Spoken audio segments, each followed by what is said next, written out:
Hablamos sobre tu cuerpo y me gustaría inundarnos más sobre el equipo, ¿sí? No importa si grabas con un celular, con un micrófono de altísima gama o con un micrófono de 2,50 pesos. Acá lo que interesa es que hagas uso de esas herramientas de la manera más óptima posible. Entonces vas a siempre, como lo dije recién, colocar el micrófono a la altura de la boca. Voy a ponerlo acá de vuelta al micrófono. Es solo de demostración colocar el micrófono a la altura de la boca, ¿sí? Un poquito por debajo, quizá apuntando a tu labio inferior o a tu labio superior. Siempre usas un antipop. Voy a traer mi antipop. ¿Y qué es el antipop? Pues esto es el antipop. El antipop es como un colador de aire, un filtro de aire.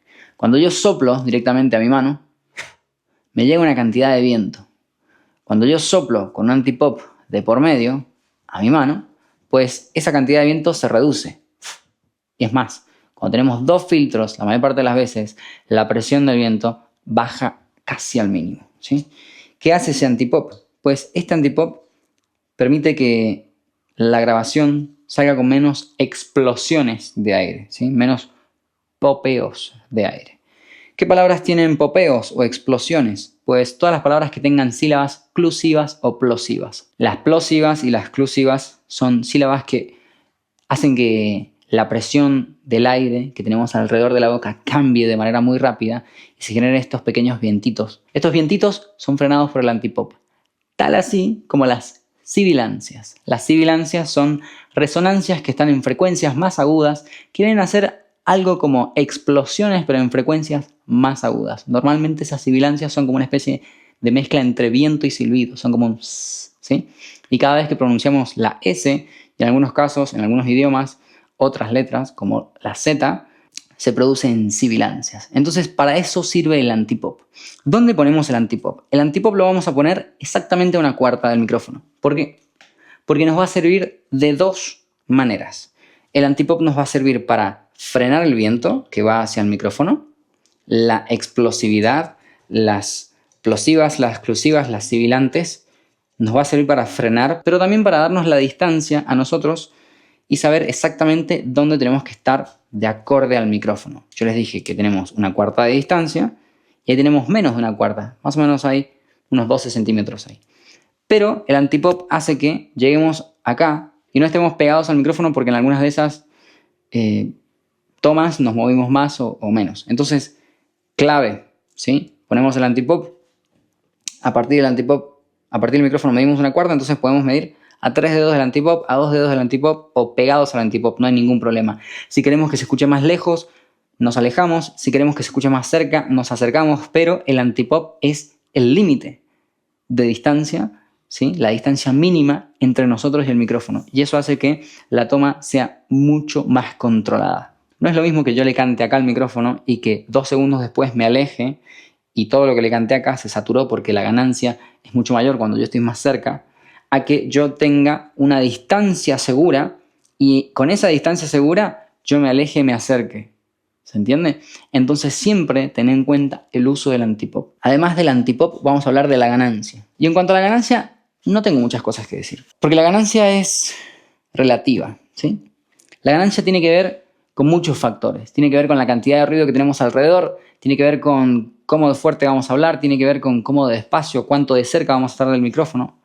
Pero lo pensemos así. Pensemos con el knob, ¿sí? El knob es esto que está acá, ¿sí? La perilla de la ganancia, el pote de la ganancia, como le dicen. Entonces, este knob, una vez que pasó la mitad, ya nosotros podríamos gritar y saturar el micrófono, ¿sí? Lo voy a poner acá en cámara. Podríamos gritar y saturar el micrófono. Entonces, siempre trata de tenerlo entre 20 y 50%, ¿sí? Yo te estoy hablando del knob y lo más probable es que si seguís estos lineamientos y cantás con un volumen específico, con un volumen para exportar la voz, como un volumen como el que yo tengo ahora mismo, ¿sí? Que básicamente es una charla en voz alta, si cantás con ese volumen, vas a conseguir una ganancia más o menos homogénea. Pero esto en la teoría es una cosa y en la práctica es otra. Porque cuando estás grabando, sobre todo cuando empezás a grabar tus primeras canciones, no tenés esa constancia de volumen. Es más, lo más probable es que tengas fluctuaciones de volumen e incluso tengas fluctuaciones de estabilidad. Básicamente es cuando vos querés mantener una nota o querés cambiar de una nota a otra y la voz te tiembla. Si la voz te tiembla, hay que entrenar, sobre otras cosas, el diafragma, el nervio vago y el conjunto de movimientos que hacen los resonadores cuando cantás. Eso se entrena con ejercicios de vocalización y un coach de canto. Entonces, para disminuir, ¿sí?, o para homogeneizar las fluctuaciones de volumen, además de entrenar con un coach de canto, ¿sí?, porque las fluctuaciones de afinación te van a servir muchísimo con un coach de canto, pero para disminuir las fluctuaciones de volumen, lo ideal sería mantenerte siempre a la misma distancia. Mantenerte siempre a la misma distancia es un poco menos flexible que estar moviéndote. Yo entiendo que quieras tener la identidad de estar moviéndote y haciendo gestos enfrente del micrófono, sobre todo en los géneros urbanos, o cerrar los ojos quizá, pero es importante que del estudio salga la toma que se sienta, no la que se vea más adecuada, ¿sí? Y cuando digo que se sienta, me refiero a que el audio tiene que transmitir la sensación que vos tratás de transmitir con la imagen. Como por ejemplo cuando estamos grabando un video y hacemos gestos en el género urbano moviendo las manos. Bueno, eso aparenta algo, genial. Pero en el estudio no podemos estar aparentando con el cuerpo porque el micrófono no graba mis movimientos, ¿sí? El micrófono graba lo que yo digo. Entonces, según cómo yo lo digo, es cómo se va a sentir después. Por eso siempre ten en cuenta tener un buen volumen, mantener tus cuerdas vocales calientes y tu cuerpo relajado y una ganancia indicada. Como te dije, entre 50 y 20%. La ganancia indicada quizás no sea siempre esa. Quizás si hablas bajito vas a necesitar más ganancia. Quizás si tu micrófono no tiene tanta sensibilidad vas a necesitar más ganancias. Y quizá creas que la voz está bajita porque el beat o la instrumental donde estás grabando está demasiado fuerte. Entonces, trata de no subir porque necesites, ¿sí?, ganancia para escuchar, sino porque necesites ganancia para que quede grabada. Que no tiene nada que ver la ganancia de entrada con la ganancia de salida, que la podés acomodar acá con los auriculares, ¿sí? Vamos a hablar de una situación real. Esta no es hipotética, es real y pasa en la mayoría de los home studios. Descargamos el beat de internet, enchufo el cable al micrófono, lo enchufo a la consola, le doy play al beat, lo escucho con los auriculares y de repente el beat suena fuerte, yo estoy cantando, gritando y no escucho mi voz. Y la perilla ya está en el 50-60%. ¿Por qué pasa eso? Porque cuando descargamos un beat de internet o estamos haciendo un beat, lo más probable es que lo queremos escuchar fuerte. Entonces ese beat suena tan fuerte que cuando le doy play no me da espacio para escucharme la vocal. Entonces lo que yo tengo que hacer es bajarle el volumen a esa instrumental para después empezar la mezcla o después empezar la producción, pero sobre todo para tener una buena escucha, una escucha clara de mi voz. Le bajo el volumen a la instrumental, ¿sí? Le bajo el volumen a mi vocal, ¿sí? Alineo los dos volúmenes, o sea, balanceo el volumen del instrumental bajando para que cuando yo lo baje se escuche más mi voz y ahí, cuando se escuchen las dos a un buen nivel, subo el volumen de la salida de mis auriculares, no en el DAW, sino en la salida de mis auriculares con la interfaz o con el sistema de la computadora, y ahí voy a tener las dos cosas balanceadas de manera que se escuche nítida mi voz, se escuche clara, se escuche fuerte, sin tener tanta ganancia de entrada y el beat no esté rompiendo todo. De esa forma me voy a ahorrar la cantidad de energía que estoy grabando ahí, gritando, y la cantidad de ganancia que estoy agregándole a la interfaz. ¿Y por qué no te recomiendo agregarle ganancia a la interfaz? Porque cuanto más ganancia es más voltaje para que el micrófono escuche más. Es como si lo pusiéramos a un oído más detallista. Y todos los ruidos que tenés alrededor, por ejemplo, ahora se escucha una sirena de fondo, quizás este micrófono está absorbiendo esa sirena y quizá no, pero se escucha una sirena de fondo y si le subo la ganancia a este micrófono, lo más probable es que yo me quede callado y se escuche la sirena.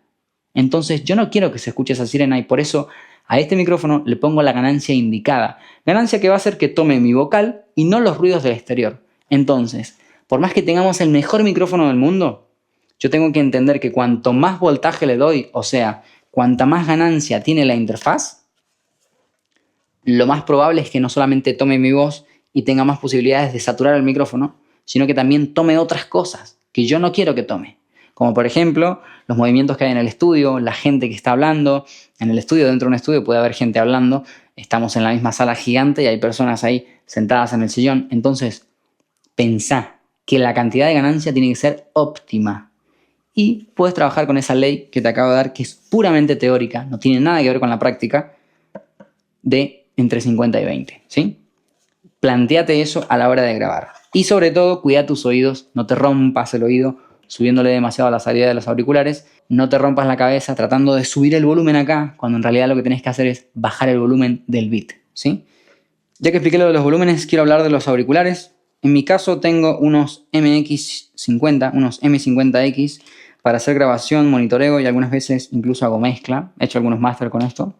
Y a mí por lo general me gusta trabajar de manera muy cómoda y pienso que estos auriculares son muy buenos, muy óptimos, tienen un muy buen sonido, son cerrados. Eso quiere decir que tengo que pasar menos tiempo con estos auriculares y que tengo que tener cuidado con el volumen que me dan en mis oídos, porque está bueno, me insonorizan de todo lo demás, me ajustan a enfocarme en lo que estoy haciendo, en la música que está saliendo acá, la voz que va a volver a salir por mis auriculares. Entonces me enfocan mucho más porque son cerrados. Los auriculares cerrados quiere decir que están tapeados acá a los costados y no tienen aberturas. Los abiertos tienen aberturas. Esas aberturas es para que la presión sonora que genera el parlante en mis oídos se libere un poco y no me entre tanta presión sonora en mis oídos, además generando así el efecto de un entorno acústico más espacioso. Y por lo tanto se entiende mucho más cómo se va a comportar el sonido en espacios físicos abiertos y no solamente con auriculares cerrados. Lo bueno de los auriculares cerrados es que podés estar a horas de la madrugada sin molestar a nadie con estos auriculares a todo volumen y nadie se entera. Lo malo es que como podés estar a todo volumen y tienen isolación en los oídos, eso quiere decir que son cerrados, ¿sí? Como son cerrados, pues tienen demasiada presión sonora para tus oídos y eso puede ser insalubre si estás largas horas produciendo, mezclando, masterizando o escuchando música, ¿sí? Entonces, ten mucho cuidado con el volumen que le das a tus oídos, que son sumamente importantes en esta actividad que es la producción musical, la mezcla y el mastering. Está buenísimo tener auriculares cerrados, pero cuando vos te extendés en las producciones, te extendés en la industria, también está bueno que te hagas con un par de auriculares de los que más te gusten para ir al gimnasio, y un par de auriculares de los que más te gusten para monitorear, y un par de auriculares abiertos, y anda probando. Porque vos, como productor, como artista, como ingeniero, vos tenés que saber cómo acomodar la misma canción en diferentes auriculares y que en todos se escuche bien. Eso se llama traslación.